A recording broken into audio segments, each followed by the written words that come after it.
körür duyuyor, ne güzel çekir.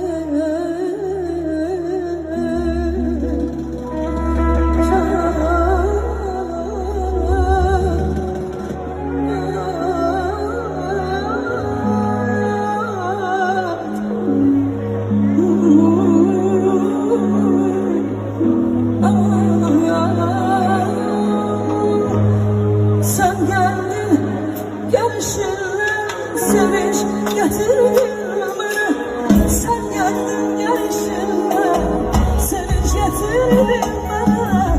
Sesinle gülüşünle sevinç getirdin bana.